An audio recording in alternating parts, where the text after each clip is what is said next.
पिताश्री, एक प्रश्न मेरे मन में बार बार उठता है। जब भी कोई शुभ कार्य होता है, सबसे पहले मेरी ही पूजा क्यों की जाती है? कैलाश पर्वत की शांत और दिव्य वायु में यह प्रश्न गूंज उठा। बाल रूप में बैठे गणेश जी की आंखों में जिज्ञासा थी, मन में अनेक प्रश्न थे।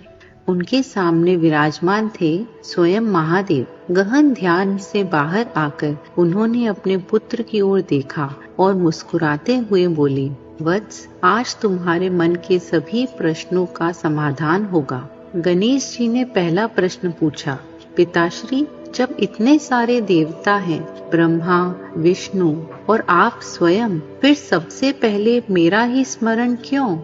भगवान शिव ने शांत स्वर में कहा, वत्स, यह केवल सम्मान नहीं, यह एक सिद्धांत है। तुम बुद्धि, विवेक और आरंभ के देवता हो। जब भी कोई कार्य शुरू होता है, सबसे पहले सही दिशा और सही सोच की आवश्यकता होती है।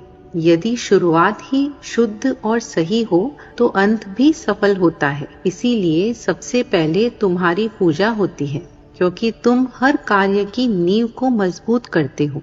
गणेश जी ने ध्यान से सुना, फिर दूसरा प्रश्न किया, पिताश्री, क्या केवल बुद्धि ही कारण है या इसके पीछे कोई और रहस्य भी है? महादेव ने गहराई से उत्तर दिया, वत्स, तुम्हारी एक और शक्ति है, विघ्नहर्ता होने की। संसार में हर कार्य में बाधाएं आती हैं, तुम उन बाधाओं को दूर करते हो। जब मनुष्य तुम्हारा स्मरण करता है तो वह केवल पूजा नहीं करता, बल्कि अपने भीतर की नकारात्मकता, डर और भ्रम को भी समाप्त करता है। इसीलिए तुम्हें पहले पूजना अपने रास्ते को साफ करने जैसा है। गणेश जी ने तीसरा प्रश्न पूछा, पिताश्री, क्या यह नियम हमेशा से था या इसके पीछे कोई घटना भी है?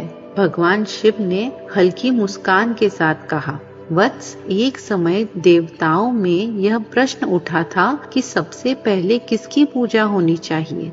तब एक प्रतियोगिता रखी गई। जो सबसे पहले ब्रह्मांड का चक्कर लगाकर आएगा, वही प्रथम पूजनीय होगा। सभी देवता अपने अपने वाहन पर निकल पड़े, लेकिन तुमने अपने माता पिता की परिक्रमा की, क्योंकि तुम्हारे लिए माता पार्वती और मैं ही पूरा ब्रह्मांड है। तुम्हारी इस बुद्धि और भक्ति से प्रसन्न होकर हमने तुम्हें प्रथम पूजनीय का स्थान दिया।